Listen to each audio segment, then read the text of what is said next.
Right, so a couple of things. One, the subset of climate scientists is not all that large, so I really don't care what a doctor in biology has to say about climate change. He knows as much as I do. So it depends on what they have a doctorate in.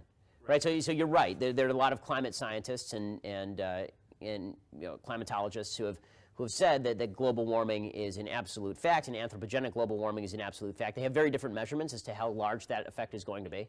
There is a broad range among climatologists, as far as I can tell, among how much the climate is going to actually change and what is the direct impact of carbon emissions on that, given the fact that for the last 15 years there has been no global warming. The single largest study of global warming that was done in Britain, it turned out a lot of the data was actually kind of falsified. So I'm not saying that it's not happening. It may be happening. I'm happy to say that it may be happening. I may even be happy to say that it's probably happening. But again, unless you have a solution to the problem that does not involve killing off millions of human beings, no, but this is I agree, but the problem is that if you're going to make, this is another issue where the demonization is significantly more important to the left than actually solving the problem, right? So everything that the left says about climate change is basically, you're a climate change denier, therefore you're a fool, right? As opposed to, okay, maybe you're wrong about climate change denial, but here's the solution that you're ignoring. Where's the solution that's being ignored? Right? I'm sorry, it's not Holocaust denial. The use of the language denier is pretty ridiculous on its face, considering that 30 years ago they were claiming there was going to be a grand ice age that was going to freeze us all to death. So, I'm willing to wait for the evidence to come in, especially given the fact that we don't have a good solution for it at this point. Once there's a plausible solution that the left actually wants to propose, we can talk about costs and benefits of it. But I also have to understand what exactly is the real imminent threat to human life. I mean, the idea that the gradual rise of sea levels is going to kill hundreds of millions of people it's just fantasy. It's just fantasy. It's not going to kill. They act like the day after tomorrow is how global warming is going to be. Right? Like the giant wave is going to sweep in, and then the next morning it will freeze, and all of New York will be under ice, and Dennis Quaid and Jake Gyllenhaal will be trying to fight their way through it. That's not how global warming is going to happen. Right? Global warming is going to happen, if it does happen, the rate they say it's going to, it's supposed to happen over the course of the next 100 years.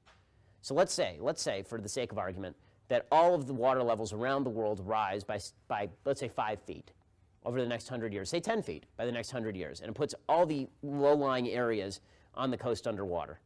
Right, which let's say all of that happens. You think that people aren't going to just sell their homes and move?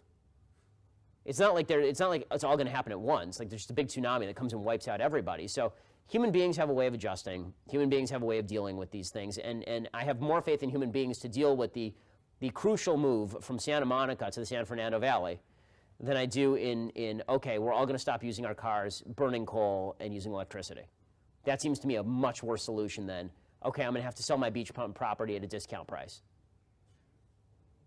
By the way, that's who it's going to hit, the people with beachfront property. It's not going to hit anybody in Indiana. You're pretty safe. It'll be all right. I'm Andrew Klavan, and this is The Revolting Truth. It's time to take an hysterical and panicky look at fake global warming. Fake global warming is one of the most serious fake problems not actually facing our nation today. According to smarmy billionaire Al Gore, we must take useless and expensive actions immediately, or the polar ice caps will be completely melted by 2013, which will be catastrophic when last year arrives. And the polar bears, oh, the polar bears. Studies reveal that over the last 20 years, as computer models of the climate have progressively damaged computer models of their habitat, the polar bear population has steadily increased. But that's only in real life. In the computer models, the poor creatures are dropping like flies. Let's examine the distorted facts. Between the years 1950 and 2000, the Earth's temperature increased approximately 9/10 of a degree centigrade. Over the exact same period, the price of butter in Morris County, New Jersey rose from 77 cents a pound to nearly $4. According to climate change logic, this means that if we give government the power to lower the price of butter in Morris County, the temperature should once again sink back to the levels of the 1950s. And weren't the 50s a fine old time? Who wouldn't want those temperatures back again? I realize there are some superstitious troglodytes who don't believe in science. They insist we have to go on powering our country with oil and gas instead of using sustainable energy from the holy Vitriaramanung tree from that great movie Avatar. We've explained to them that 97% of scientists believe in global warming, but it means nothing to them, even though the number 97% has been scientifically selected as the most panic-inducing random number available. But fake global warming is not just a fake problem for a computer-generated future. Even as we speak, it's creating a pervasive and irritating whining noise that sounds almost exactly like the President of the United States. This must be stopped.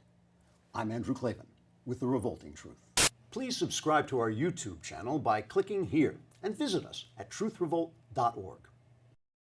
As far as the notion that climate change is more important than terrorism or the economy or any of this other stuff, this is Paul Krugman wrote a column yesterday saying exactly this. He said, Paris is bad, but we should really keep our eye on the ball, climate change. And I mean, you have to be highly educated to be this stupid.